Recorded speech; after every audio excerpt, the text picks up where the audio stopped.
माझे नाव भक्ती आनंद बेलोशे. मी आज तुमच्या समोर अंतराळात पुन्हा तिरंगा या विषयावर बोलणार आहे. पाहिले जे स्वप्न ते आज प्रत्यक्षात आलं. अंतराळात पुन्हा एकदा भारताचं गौरवगान गाजलं. इतिहासाच्या पानांवर नवं पर्व कोरलं. चांद्रयानाच्या यशानं सगळं जग थक्क झालं. मित्रांनो, कोणत्याही महान प्रवासाची सुरुवात ही एका छोट्याशा विचारानं होते. 1960च्या दशकात आपल्या भारताचे महान शास्त्रज्ञ डॉक्टर विक्रम साराभाई यांनी अंतराळ तंत्रज्ञानाचं महत्त्व ओळखलं. त्यांना विश्वास होता की हे तंत्रज्ञान आपल्या देशाच्या विकासासाठी, विशेषतः कृषी, दळणवळण, हवामान अंदाज आणि शिक्षण क्षेत्रात क्रांती घडवून आणू शकतं. याच दूरदृष्टीमुळे 15 ऑगस्ट 1969 साली इस्रोची स्थापना झाली. भारताचा अंतराळात प्रवेश म्हणजे इस्रोच्या प्रवासातील पहिला टप्पा. म्हणजे 1975 साली प्रक्षेपित करण्यात आलेला आर्यभट्ट या पहिल्या उपग्रहाचं प्रक्षेपण. या प्रक्षेपणाबरोबरच भारताचा तिरंगा हा पहिल्यांदा अंतराळात फडकला. मित्रांनो, हा उपग्रह जरी सोव्हिएत युनियनच्या मदतीने प्रक्षेपित करण्यात आला असला तरी सुद्धा यानं भारताच्या अंतराळ युगाची ही खऱ्यानं सुरुवात केली.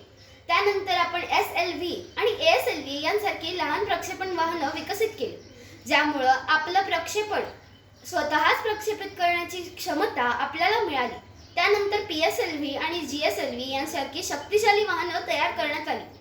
PSLV तर इस्रोचं वर्कहॉर्स आहे, कारण त्यानं अनेक यशस्वी मोहिमा पार पाडल्या. बरं का मित्रांनो, इस्रोनं आपल्या कामगिरीनं अनेकदा संपूर्ण जगाला थक्क केलं आहे. त्यातलंच एक म्हणजे चांद्रयान-1 ही भारताची पहिली चंद्र मोहीम होती.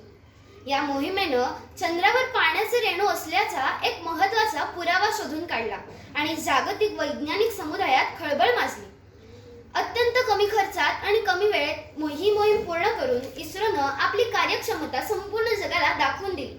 त्यानंतर 2014 मध्ये मंगळयान हा तर भारतासाठी एक सुवर्ण क्षण आहे, कारण या मोहिमेबरोबरच भारतानं मंगळाच्या कक्षात यशस्वीरित्या उपग्रह पाठवणारा पहिला देश म्हणून मान मिळवला. ही मोहीम तर हॉलिवूड मूव्हीच्या निर्मिती खर्चापेक्षाही कमी खर्चात पूर्ण झाली. आणि यानंतर इस्रोच्या प्रवासातील सगळ्यात महत्त्वाची आणि गौरवशाली कामगिरी म्हणजे 2023 मध्ये प्रक्षेपित करण्यात आलेलं चांद्रयान-3. मित्रांनो, चांद्रयान-2च्या अपयशी प्रयत्नानंतर आपल्या सगळ्यांच्या नजरा या चांद्रयान-3 कडे लागल्या होत्या. 2023 मध्ये इस्रोनं चांद्रयान-3 ची मोहीम यशस्वी करून आपल्या भारताचा तिरंगा हा पुन्हा एकदा अंतराळात फडकवला. या मोहिमेनं फक्त अंतराळातच आपल्या देशाची मोहर उमटवली नाही, तर संपूर्ण जगाला हे दाखवून दिलं की भारत हा विज्ञान आणि तंत्रज्ञानाच्या क्षेत्रात एक नेतृत्व करणारा देश आहे. मित्रांनो, चांद्रयान-2च्या अपयशानंतर आपल्या सगळ्यांच्या नजरा या चांद्रयान-3 कडे लागल्या होत्या. हा फक्त चांद्रयान-2चा पुढचा टप्पाच नव्हता, तर भविष्यात चंद्रावर मानवी वस्ती निर्माण करण्याच्या दृष्टीनं एक महत्त्वाचा पाया रचणारी मोहीम होती. या मिशनचा मुख्य उद्देश हा चंद्राच्या दक्षिण ध्रुवावर उतरून पाण्याचा स्रोत, नैसर्गिक संसाधनं आणि मानवी जीवनासाठी आवश्यक वातावरणाचा सखोल अभ्यास करणं हा होता. या मिशनमध्ये वापरण्यात आलेलं अत्याधुनिक तंत्रज्ञान आणि रोबोटिक उपकरणं ही भविष्यात मानवी वस्ती निर्माण करण्याच्या दृष्टीनं एक मोठं पाऊल आहे. मित्रांनो, तुम्ही एक विचार करू शकता की चंद्रावर पाण्याचा स्रोत किंवा इतर नैसर्गिक संसाधनं शोधणं किती महत्त्वाचं आहे. या मोहिमेनं आपल्याला दिलेली माहिती ही भविष्यात आपल्याला चंद्रावर बेस कॅम्प बनवण्यासाठी मदत करेल. मित्रांनो, चांद्रयान-3 कडून मिळालेली माहिती ही फक्त भारतासाठीच नव्हे, तर संपूर्ण जगासाठी एक अमूल्य ठेवा आहे. मंडळी, इस्रोनं नेहमीच आपल्या कामगिरीने संपूर्ण जगाला आश्चर्याचा धक्का दिला आहे. जेव्हा इतर देशांच्या अंतराळ मोहिमांवर अब्जावधी डॉलर्सचा खर्च होतो, तेव्हा इस्रो त्याच मोहिमा अत्यंत कमी खर्चात आणि कमी वेळेत पूर्ण करून दाखवतं. मंगळयान, चांद्रयान-1, चांद्रयान-2 आणि चांद्रयान-3 सुद्धा या सगळ्यांनी तर हेच सिद्ध केलं आहे. इस्रोचं हे यश फक्त तांत्रिक प्रगतीचं प्रतीक नाही, तर आपल्या शास्त्रज्ञांच्या अखंड मेहनत, निस्वार्थ सेवा आणि त्यांच्या स्वप्नांचं प्रतीक आहे. मित्रांनो, आपल्या शास्त्रज्ञांनी हे सिद्ध केलं आहे की कुठलीही गोष्ट साध्य करण्यासाठी त्या गोष्टीसाठी लागणारी साधन संपत्ती नाही, तर त्यासाठी ती साध्य करण्यासाठी आपल्याकडे असलेली जिद्द आणि कठोर परिश्रम महत्त्वाचे आहेत. मित्रांनो, चांद्रयान 2च्या अपयशी चांद्रयान 3च्या टीममध्ये तू हसलीस का? चांद्रयान 3च्या टीममध्ये फक्त प्रमुख व्यक्तीच नाही, तर शेकडो वैज्ञानिक, तंत्रज्ञ आणि अभियंते यांचा सहभाग होता. या टीमच्या सामूहिक प्रयत्नांमुळेच तर चांद्रयान 3 सारख्या महत्त्वाकांक्षी मोहिमा पूर्ण होतात. या मोहिमेमध्ये सहभागी असणाऱ्या टीमची नावं आणि त्यांच्या योगदानाची माहिती ही अधिकृतपणे जाहीर केली जात नाही.